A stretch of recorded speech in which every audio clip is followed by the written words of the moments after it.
Hello, everyone, and welcome to Schmidlist Live. I am your host, Kurt Schmidt, president and partner at Foundry, and I am very excited today because I have got Andrew Eklund joining me, a brother from another mother in the agency world, and I'm excited to be talking to him. And before I get started, though, I do have to mention that we are hiring, of course. Check out foundrymakes.com/careers. We're looking for a lot of positions. So tell a friend, tell two friends, tell everybody. Just go and just tell everybody, please. Because we're hiring a lot of people. All right. Speaking of hiring a lot of people, let me go jump over and introduce Andrew. Andrew, how are you today? Thank you for taking the time to join me. Thank you, Kurt. Yeah, we're all trying to hire, aren't we? We are. Yeah. All right. So tell me about your work. What do you do? And you've been doing it for a few hundred years, like myself, I'm sure. So tell me about the work you do. Well, if it's in internet years, yeah, for sure. We're in our 26th year. Wow.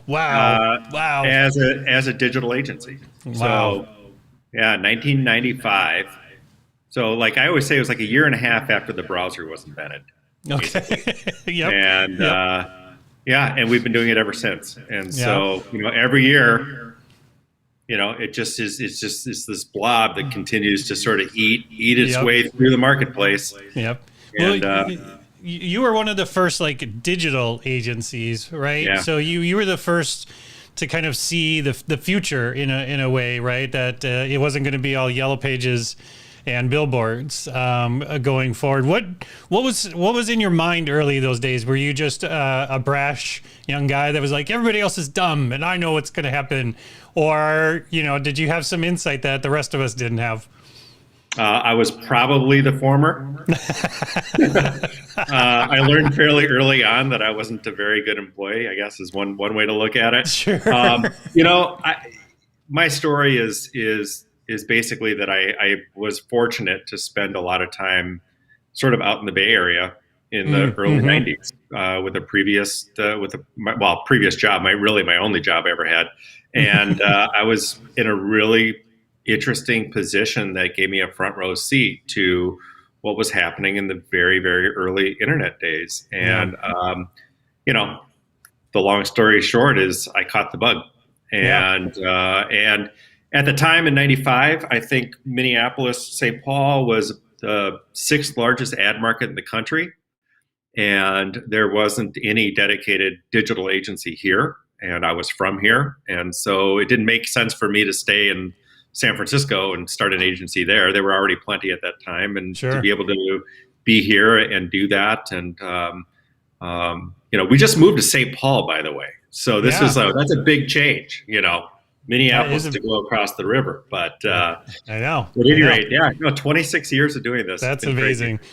Well, in over those years, obviously the world of marketing and advertising and all that has changed so much, and had there been things that you've done personally to keep on the forefront of those things, right? Because obviously being in business that long, you've had to have some sort of crystal ball a little bit, right? Or at least a piece of one to see what was coming down the road.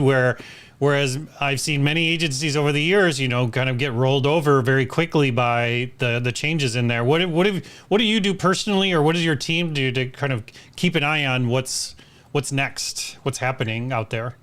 That's a great question. I think we actually try and balance as much with what's not real versus what's real. It's not that everything that comes along in digital is now relevant, and watching out for what's the new hotness, right? And maybe it's not the new hotness. Maybe it's not the new hotness. And I think that, what has kept us on the front, I would say, over these decades, is that we're always right on top of the consumer.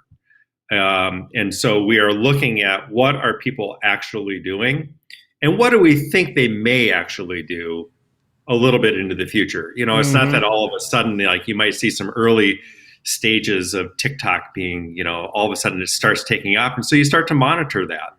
Yep. right? And then you start to monitor it more, and it's like, oh my God, this is like a giant time suck, and people are spending more time on TikTok than they are watching television.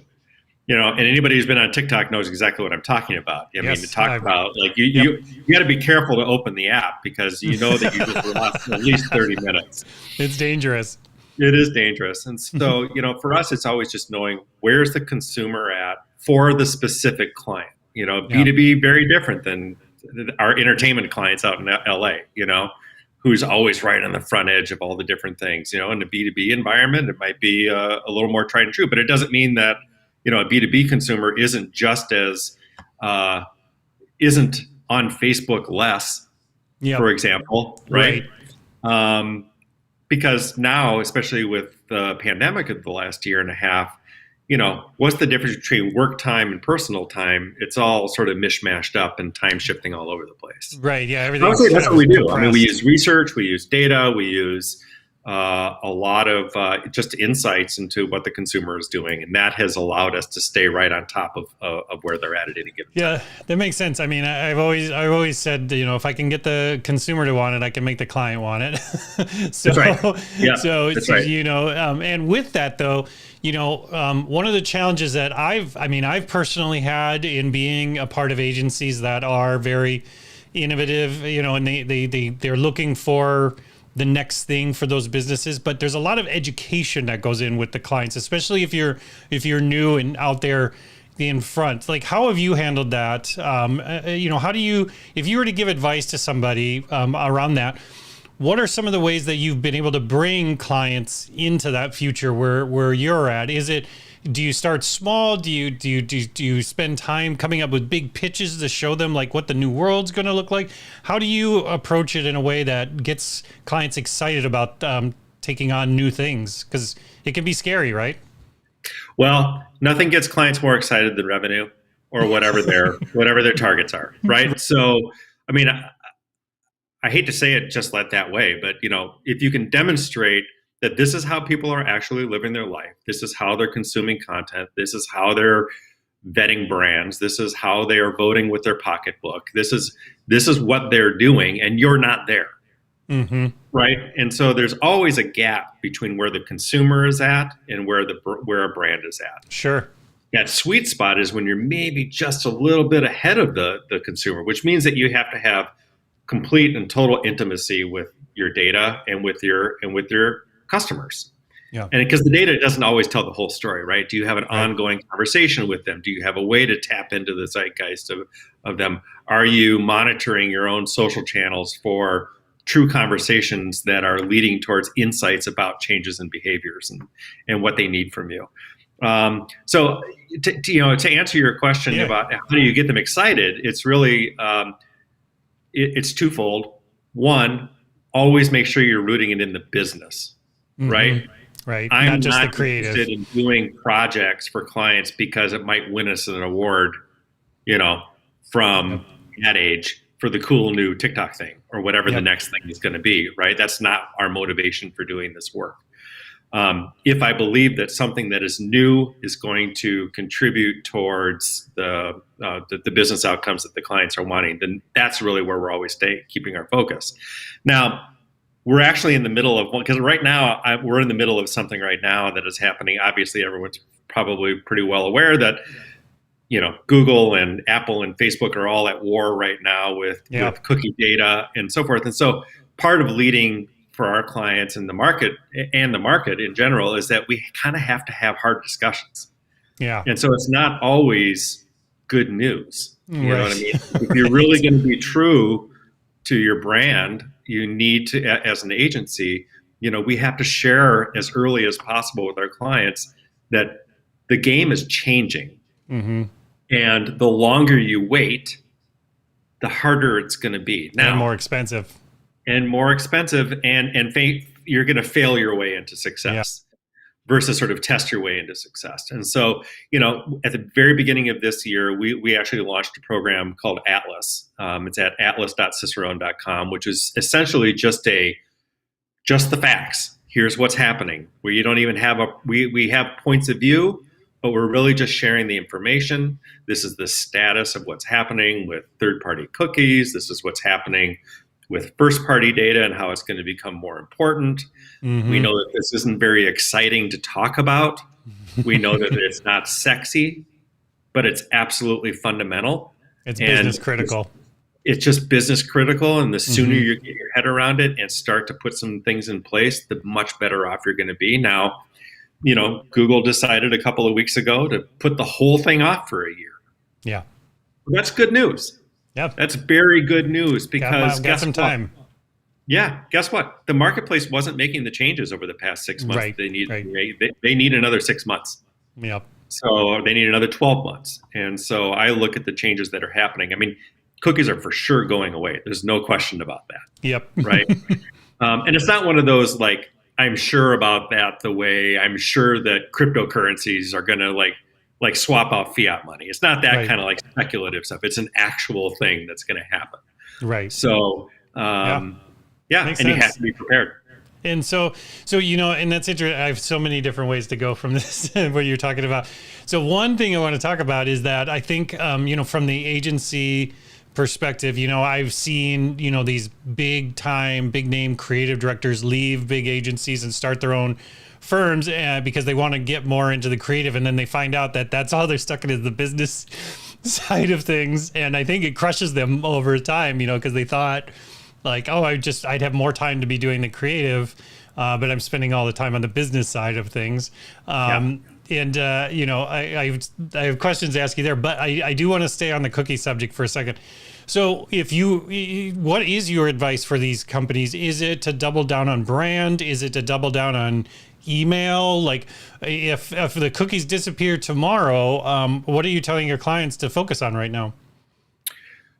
Well, the first priority is to be like Amazon and recognize that Amazon is the world's largest holder of first-party data. Yep. They know more about you, Kurt, than you know about yourself. And I know that you're a pretty self-enlightened dude. But, the fact of the matter is that Amazon knows everything because they have so much first-party data. Yeah. So what we're saying to our clients is, you have to use what you have because you have to model after the truth. And the truth is that people who have already raised their hands, who have transacted with you before, who have transacted with you in an ongoing way, who are loyal to you, that data has always been the best data. It's not that cookies are going away. It's that it's always been the best data, but under leveraged almost all the time.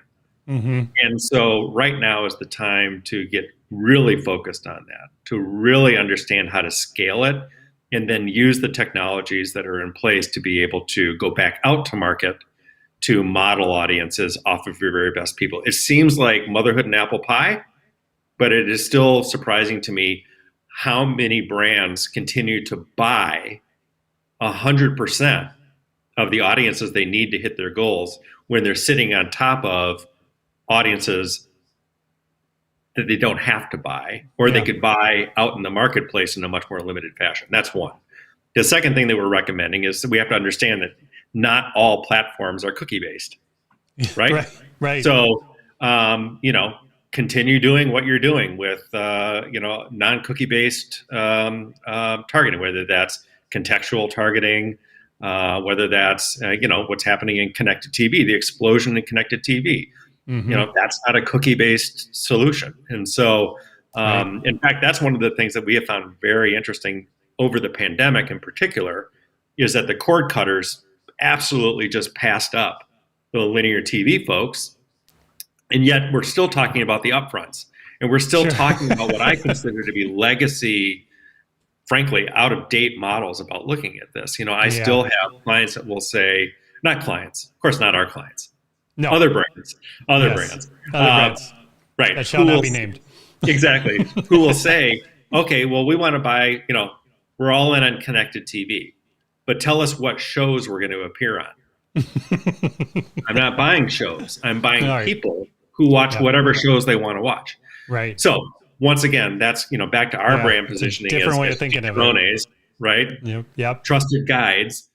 It's oftentimes just making sure that we just take a step back and realize that a lot of the things that we think about on a daily basis are brand new. And in many cases, they really are breaking down previous ways of doing things. Mm-hmm. And we have to educate and show how this is different and hopefully how this is better. Yep. So, yeah. So I got a quick question really here from somebody listening here. It says, Mike wants to know, how do you go about collecting that first party data? CRM, interviews, etc. What have you found that works, Andrew? Yeah, great. Well, CRM is obviously the best place. You already have it. And then secondarily is, I think you're going to see, and we're recommending doing a lot of opt-in campaigns. Because, by the way, just so we all remember, cookies are still here now. So we can do whatever campaign we want today. Yes. Right. We can use whatever. We can use cookie data. We can use third-party data of any sorts. Use it. But use it and have one of the outcomes from those campaigns to have people opt in. So if you are, essentially it's a hedge, right? Sure. Look at it like an investor. Take the money that you have, invest it into the channels that you can right now under all of the tried and true ways that you do. Obviously, you want to have whatever outcomes you're always looking for, whether that's transactions or leads or even brand awareness.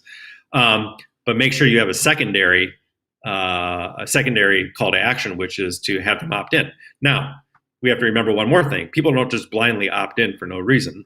You have to give them opt in to what, right? Is something of value? Something of value. And so, you do have to unpack it all the way down and make sure that you're delivering. So start with CRM. You probably also, the larger the organization that you are, the chances that you have first party data all over the place is really high. Okay. So you have to do an audit essentially of where is everything and how can I get it into a centralized place? And which is why you have a lot of conversations these days around CDPs, right? Yep. Everything was all like DMPs for the past 5 years. Well, now it's CDPs, the customer data side, right? And making sure that you have it from all over across the organization. So that's really important. It makes sense. Do you see a difference, because you work with some very large brands, you work with mid-sized, you work with you're not just an enterprise place. Do you see different opportunities in those areas? Do you advise those organizations differently? Is one more mature than the other just because of size? What have you found? I would say that the difference between a brand that is sort of more prepared for the changes that are coming versus those who aren't have already been fairly aggressive, particularly with digital, for maybe a couple of decades. Sure. And so none of this is very scary. I would say that the brands who are having a more difficult time with it are ones who are really steeped in the traditions of more traditional media, because just the buying principles are very, very different. Buying audiences versus buying programming. Right. Even that in and of itself is sort of a major switch, not just for brands, but for a lot of agencies too. Yep. And so I just, I like working with brands that are established brands that might have a really super aggressive, hungry, D2C brand chasing their tails a little bit.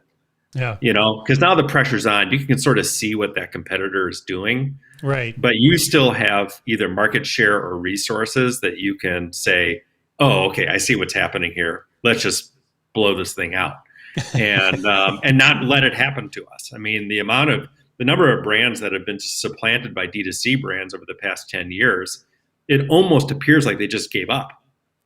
Right. And really what it was the D2C brand just decided they were going to know consumers better and be much more quick in their ability to go to market with innovation, go to market with experiences, consumer experiences that are spot on, or give the consumer ability to make their life better and easier, through a great application or something like that. And it's not hard because, these larger organizations, 3M, you just name a multi-billion-dollar company. These are efficiency machines. They are built to be efficient.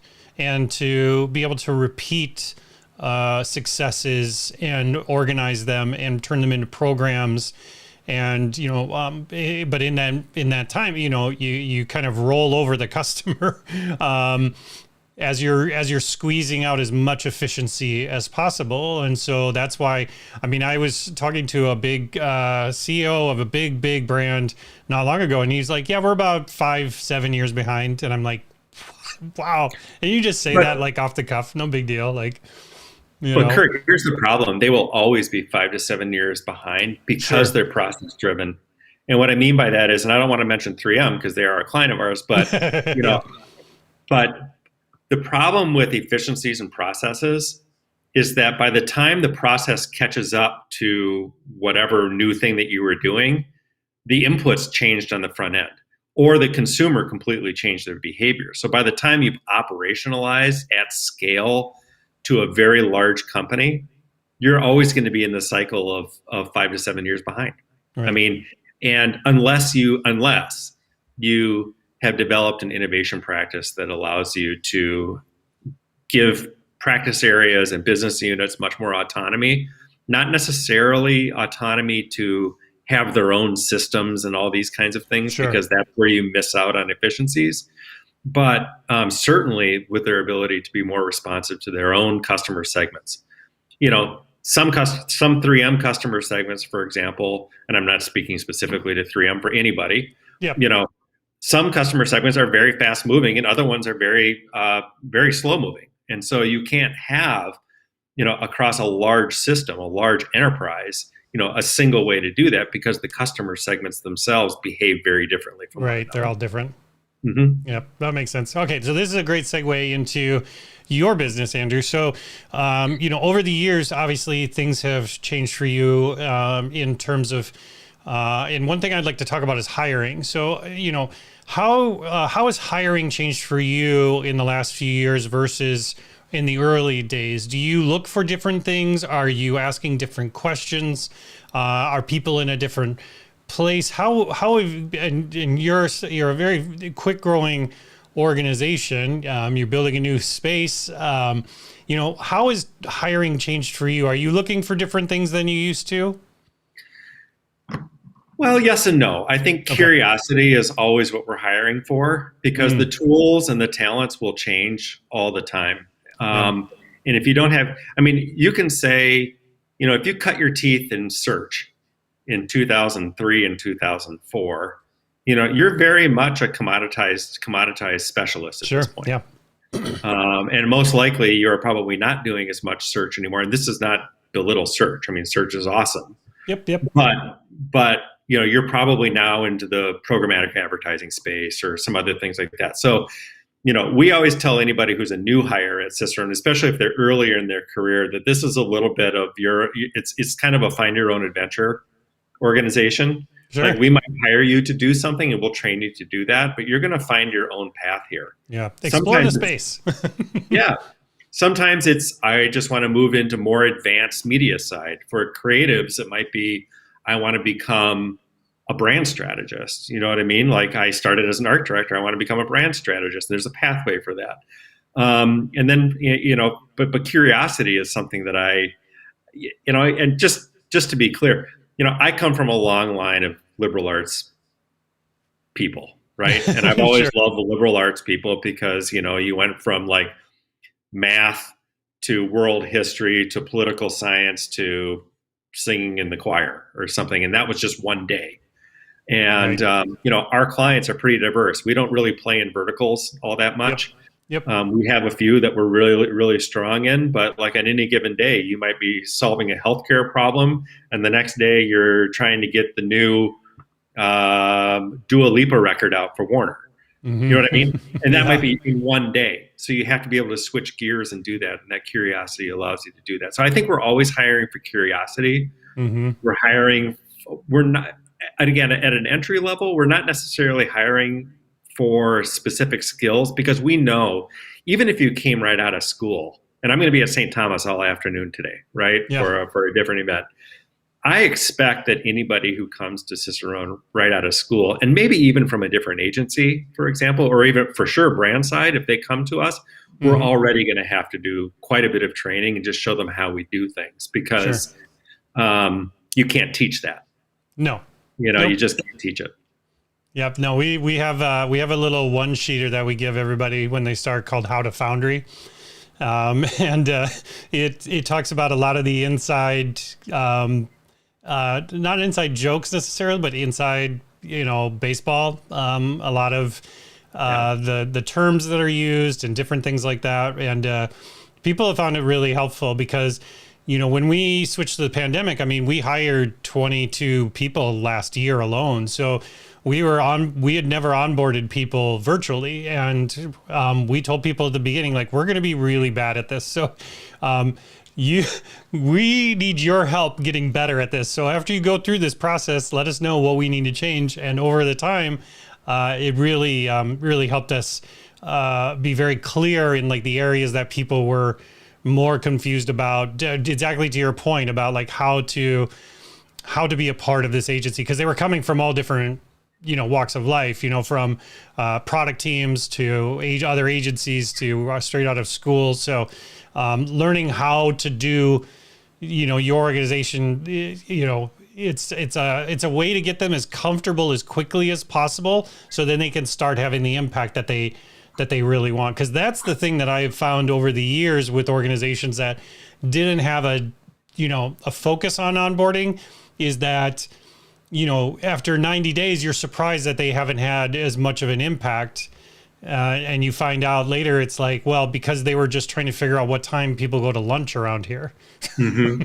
Well, there's one other thing that I should point out too, and this has been very interesting for us as well. It's, while we have digital roots to ourselves, and on any given day, we're more likely to take a digital first perspective on coming to solutions.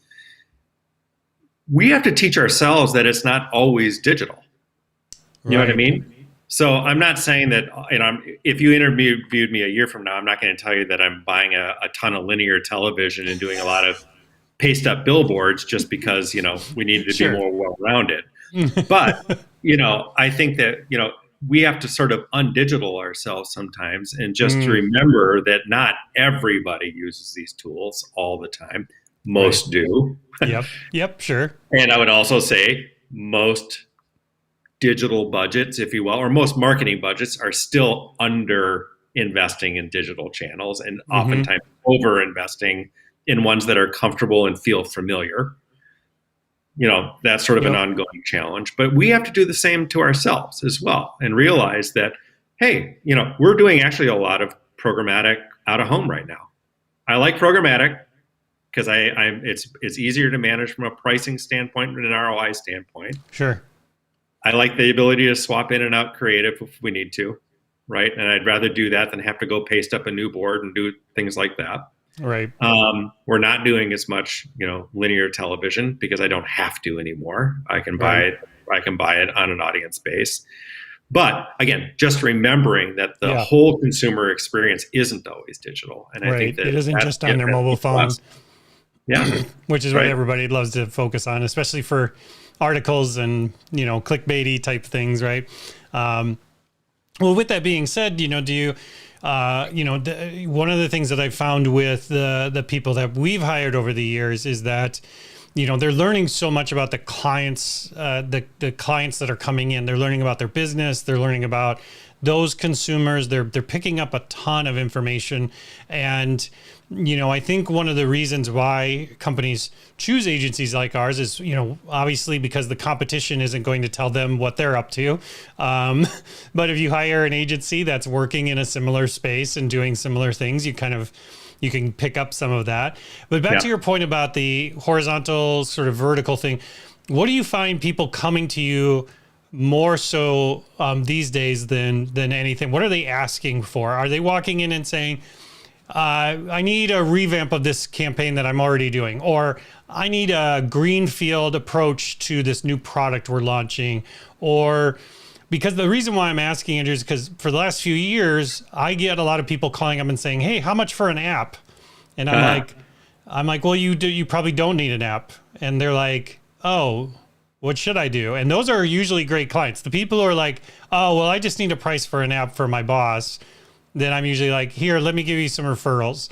Right. So what are people showing up at your organization for, and what are they asking for? And are they asking for the right thing?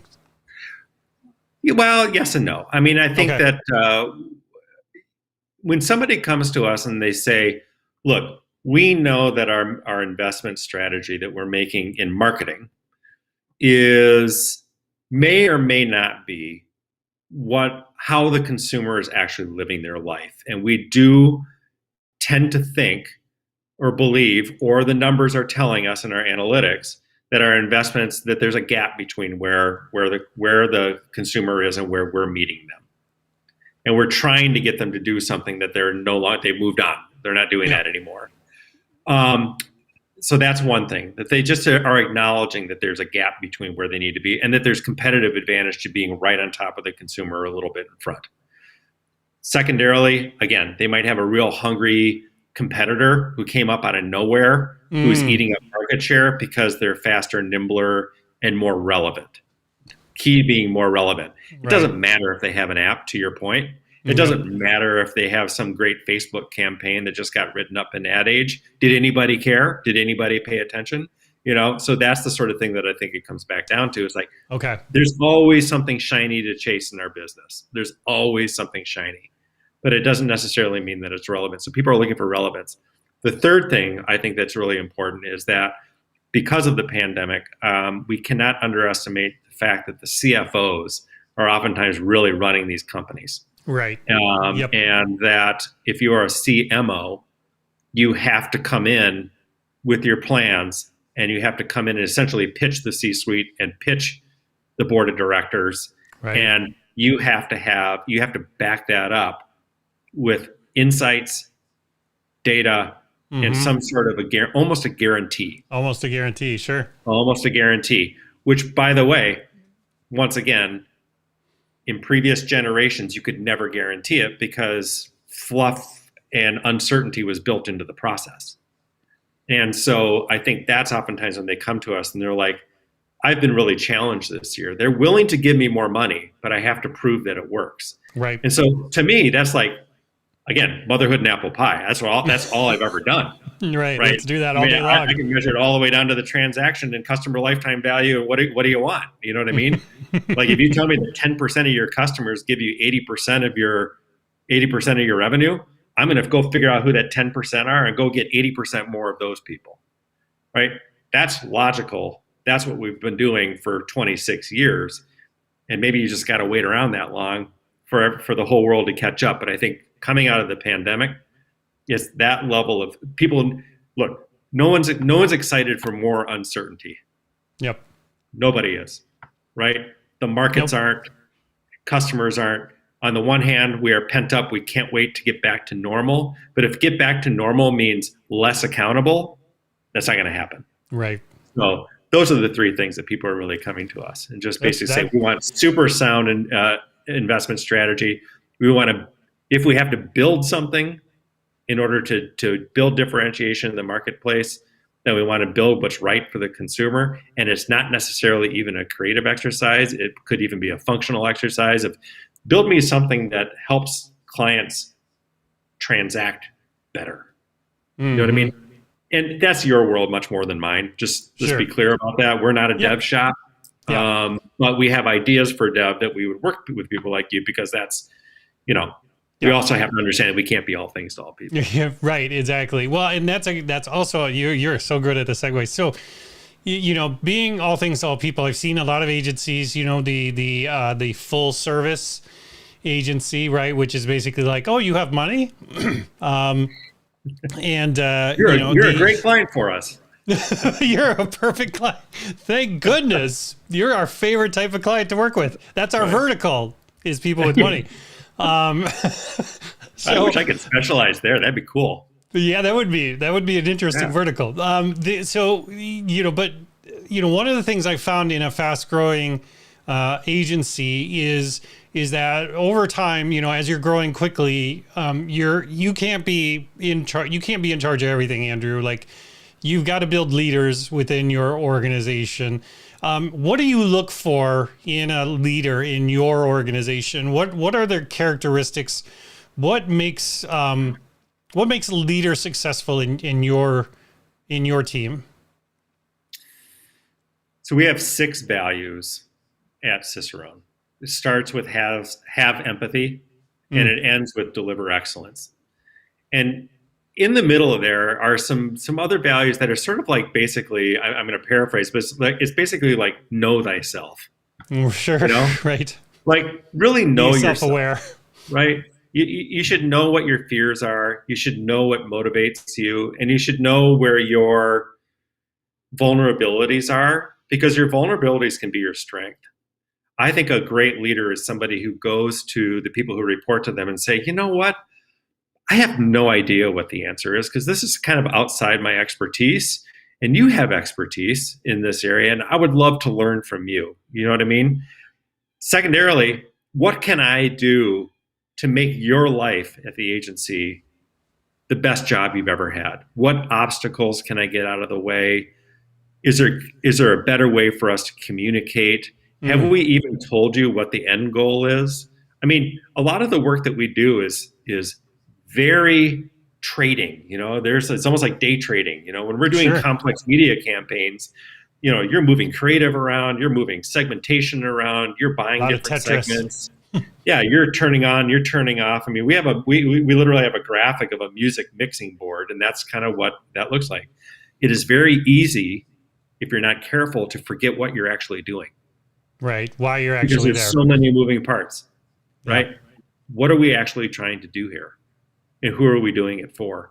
And I think a great leader is somebody who can remind the people who work for you and work for the agency, to just remind, this is what the client hired us to do, and not like the thing that they hired us to do. Yep. Right? The impact that they want. The impact that they want. And we should always hold ourselves accountable to, did we move the dial in the right direction today on that? And if we didn't, what can we learn?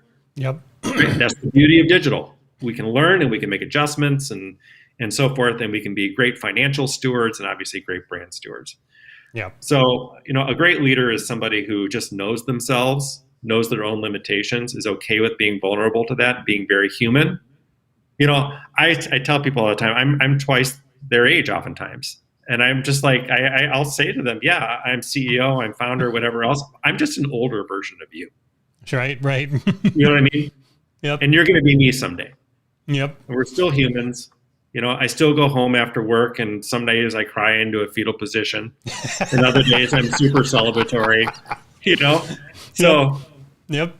We're just humans. Yeah, well, and I love that you brought that up, because it's it's not just the impact the client wants too, it's the impact that employee wants, right? So if they are heads down playing Tetris all day with data and numbers and things, they might, you know, lift their head up a couple of years later and be like, what have I been doing this whole time? So that leader, right, needs to also be showing them, like, this is the impact that work you're doing is having. So I love that you brought that up, because I think it cuts both ways for those leaders in organizations. Yeah. And Kurt, you know, you never become a leader. Right. You know what I'm saying? It's an evolving thing. In fact, most times you become a leader because you got a job that said that you were a leader, whether you were ready for it or not. Yep. In the worst cases, you were given a job as a leader because, well, let's just use it as an example. I think this is changing a lot. CMOs used to be the top salesperson. Right. Yep. Right. The top salesperson became the CMO. Yep. Or the opposite side of that is the CMO is the person who did that killer TV campaign in 1985. Right. You know what I mean? For a different company. And so it's like, I don't know if I really have the skills to be a CMO or not. You know, so it's like that's another thing. I think that you're never really, you don't become a leader and stay a leader. You're constantly evolving. And if you're not constantly evolving as a leader, and it's a very different discipline. Look, I'm learning about that. There are days where I think I'm a really shitty leader. I really am. And sometimes it's because I don't know where we're going on that particular day, and I can't articulate it, and I'm not going to fake it. And other times and the opposite, sometimes I know exactly where we're going and I forget to communicate it. Sure. I'm 10 steps ahead and I forgot to bring people along on that journey. And so you're either directionless some days, because look, Yep. there are days where we're directionless, and some days you're 10 years ahead. Yeah. So a great leader is the person who can articulate where you are at any given time. And we change so much at our agency. Yeah. It's hard to pin us down because, this world that we're in, and we have a very difficult time. We're going through it right now. We're going through it we brought on a new executive creative director, Kelly Bartell. And she's asking great, tough questions that I would want an ECD to ask of us. Yeah, right. And it's like, are we a digital agency? Well, isn't everybody a digital agency now? Right. How is that differentiating? But then when I say we're not a digital agency, then I have to say what we are. Right. And so, it's sometimes, it even comes down to, what are you? Yeah. Right. That's hard. It's hard. No, and I love that vulnerability because, I experience the same thing. I have the same conversations with my team all the time, which is like, this is where we're going to be 10 years from now. And, and I'm like, what happened last week? Yeah. Yeah. Well, and Kurt, at the end of the day, if you have a vision and nobody's coming along for it, it's your fault. And it's my fault. Exactly. Yep. Exactly. You didn't and not just the team, but your clients and everyone else. And nobody's understanding what you're doing. All right, Andrew, I could talk to you all days, but I know you've got another event today. So I want to thank you so much for taking the time to join me. Your organization is just it's a destination place in town. It's an institution, and I appreciate all the work and effort you've put in over the years. If I want to know more about the work you do and where you're at, where's a good place to go and find you and follow you and all that stuff? Well, we're on all the things, all the socials, usually at Ciceron HQ, whether that's Instagram, Twitter, so forth. Right now, for people who are really concerned about what's happening with the changes in consumer privacy and data and cookies, atlas.ciceron.com. And then obviously for all the other things, ciceron.com. And you could follow me on Twitter, but you're going to get a lot of things about Roger Federer, the band Fish, and geopolitical things. But perfect. People usually follow me and then immediately unfollow. Right. They're like, this looks interesting. Oh, no. Right. Yeah, I get that too. Cool. Andrew, well, thank you again for joining me. I really appreciate you taking the time. You got to come on the show again sometime soon. Love to do it. Thank you, Kurt. I really appreciate it. Congrats to you as well. Thanks. All right. Okay, everyone. So we are hiring. I just have to mention that one more time. Hiring, findremakes.com/careers. Yeah. Did I mention to tell other people about it too? Yeah. Share and like this and subscribe and all that stuff. Thank you, everyone, for taking the time out of your day. And big again, thank you to Andrew. He's amazing. Make sure you go and follow all the stuff there. I'll have links in all the descriptions and everything so you can find all the info Andrew shared. So have a great rest of your day. We'll talk to you soon.